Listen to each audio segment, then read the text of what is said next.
Every woman in Red Hollow was afraid to look Elias Crow in the eye. And Clara had just signed a marriage contract that made her his wife. They had warned her before the train even reached town. They told her Elias Crow had killed 3 men. They said he had buried them behind his ranch and slept peacefully afterward. One woman grabbed Clara's arm at the station and whispered that she should get back on the train before the smoke disappeared. But Clara had nowhere to go back to. Her father was dead, his farm was gone, his debts had swallowed everything she owned, so she stepped off the train carrying one battered suitcase, a small wedding photograph, and a letter from a stranger who had promised her a home. The stranger was Elias Crow, and when Clara finally saw him waiting beside the station, her heart nearly stopped. He was enormous, broad shoulders, black hat, dark coat, weathered face, a thick beard, a cold scar running from his temple toward his jaw. A gun rested against his hip. He looked exactly like the monster everyone had described. But when Clara approached, Elias didn't touch her, he barely looked at her, he simply took her suitcase, and said that the road to his ranch was long. Clara climbed into the wagon. The entire ride passed in silence. She kept glancing at him. Elias kept his eyes on the road. Finally, Clara asked if the rumors were true. His hands tightened around the reins. "Which ones?" "That you killed 3 men. Elias stared toward the mountains. "People in Red Hollow tell many stories. That isn't an answer, no." Clara frowned. "No what?" "No, it isn't." She expected anger. Instead, Elias went silent again. That silence frightened her more than a threat would have. When they reached the ranch, Clara expected a grand house. Instead, she found an enormous but lonely property, surrounded by fields, horses, and weather-beaten fences. The house was beautiful, but it felt empty. Elias carried her suitcase inside and stopped at the bottom of the staircase. "Your room is upstairs." Clara looked at him. "Your room?" "Across the hall." Something about the answer confused her. She had become his wife that morning, yet he was treating her like a guest. "Is that all?" Elias nodded. Then he walked away. Clara watched him disappear into the shadows of the hallway. That first night, she discovered something even stranger. Elias had left a chair outside her bedroom door. Not inside. Outside, as if he were guarding her. She opened the door slightly. He was sitting in the chair, fully dressed, his gun beside him. "What are you doing?" "Making sure you're safe." "From what?" His eyes lifted toward hers. "Everyone." Kira didn't sleep much that night. The next morning, she rode into Red Hollow alone. The moment she entered the general store, the room went quiet. Women stared, men whispered, someone laughed nervously. Then the same older woman who had warned her at the station approached. "You're still alive." Clara looked at her. "I've been married less than 24 hours. The woman glanced toward the window. "That's longer than some expected." Clara felt anger rising. "My husband hasn't harmed me." The woman leaned closer. "You don't know him, neither do you." That answer silenced the room. Clara bought flour, sugar and medicine before returning to the ranch, but as she rode home, she began noticing something strange. Outside several poor cabins along the road were small sacks of flour, bundles of firewood, bottles of medicine, no names, no explanation, just supplies. Clara thought nothing of it until she saw Elias riding away from one of the cabins. He didn't notice her. He left a sack beside a widow's door, then mounted his horse and disappeared. That evening, Clara confronted him. "You've been helping those families." Elias continued repairing a saddle. "No, I saw you." "Then you saw someone else." Clara smiled. "You're a terrible liar." For the first time, the corner of his mouth moved, almost a smile, almost. "You should stop asking questions." "Why?" "Because answers have a way of making life complicated." Clara stepped closer. "Maybe I don't mind complicated." Elias finally looked at her. And for one brief moment, Clara saw something behind his cold eyes, pain, deep, ancient pain. Then he looked away. "You should."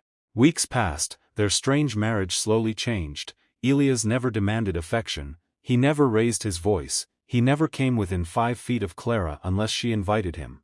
At first, she thought it was because he disliked her. Then one night she discovered the truth. She woke to find Elias standing outside her bedroom door. He was trembling. His eyes were fixed on the floor. "What happened?" He stepped backward. "Nothing. You're shaking." "I said nothing." Clara moved closer. Elias immediately backed away. "Don't." She stopped. His face had gone pale. "I made a promise," he whispered. "What promise?" "That I would never frighten another woman the way I frightened my wife." Clara's heart tightened. "What happened to her?" Elias said nothing. He simply walked away. The next morning, Clara found an old photograph hidden inside a drawer, a beautiful young woman stood beside Elias, his first wife. On the back was a date, and beneath it were 4 words, "She was murdered." Clara finally understood. The town hadn't been telling the whole story. Elias had not killed his wife. He had been blamed for her death. And the 3 men he supposedly murdered, they had been the last men seen near his property that night. Elias had spent years hunting them, but he had never found proof, until now. Clara discovered the truth accidentally. One afternoon a wealthy landowner named Silas Boone arrived at the ranch. He was smiling, but his eyes were cruel. He told Clara that her father's old property legally belonged to him. Clara knew that wasn't true. Her father had left the land to her. Silas had simply been waiting for her to arrive. "You should sign it over," he told her. Clara refused. His smile disappeared. "You don't want to make an enemy of me. I already have." Silas stepped closer. "You're married to a killer. Perhaps you should ask him what happened to the last woman who refused me." Clara's blood ran cold. That night, she told Elias everything. His face changed when she mentioned Silas. "You are never to be alone again." "Why?" "Because he isn't after your land." Elias reached beneath his coat and pulled out a folded document. "He's after something else." Clara opened it. Inside were names, dates, pavements, and the name of Elias's first wife. At the bottom was Silas Boone's signature. Clara looked up. "He killed her." Elias's jaw tightened. "I've spent 6 years trying to prove it. And now he knows I have evidence." The attack came 3 nights later. Clara was walking toward the barn when a man grabbed her from behind. She screamed. The man covered her mouth. Then another figure appeared from the darkness. Elias.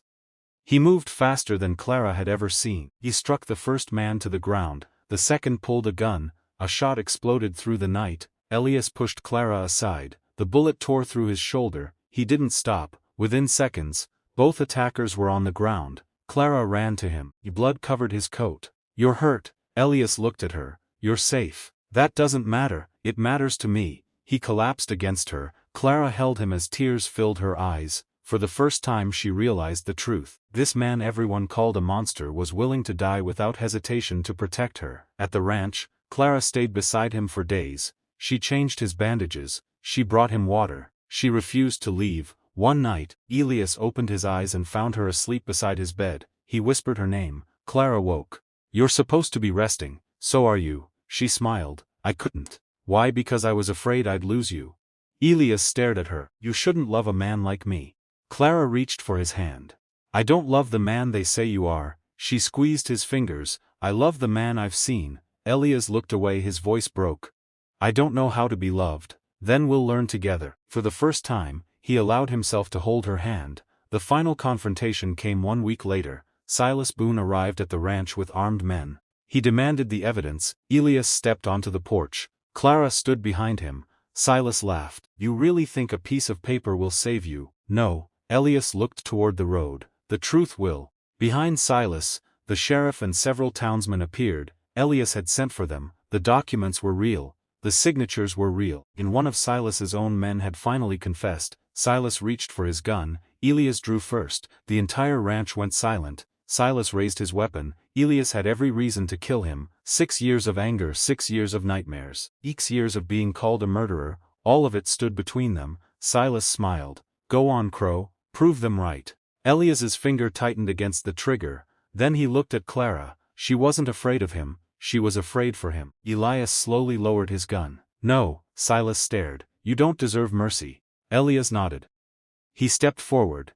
"But I'm done letting you decide what kind of man I become." The sheriff arrested Silas, and for the first time in 6 years, Elias Crow walked away without blood on his hands. That evening, Clara found him standing alone beneath the old oak tree. She walked beside him. "You could have killed him." "I know. Why didn't you?" Elias looked at her. "Because I finally had something to lose." Clara smiled through tears. "What?" He stepped closer. This time he didn't stop 5 feet away. He gently took her hand. "You?" Clara leaned against him. The feared man of Red Hollow finally allowed himself to be held. And Clara finally understood the truth behind the rumors. Elias Crow had never been some monster. He had simply been a wounded man who had spent years protecting his heart with silence, anger, and distance, until a mail-order bride arrived with nothing but a suitcase and enough courage to look him in the eye. She didn't save him with magic. She saved him by staying.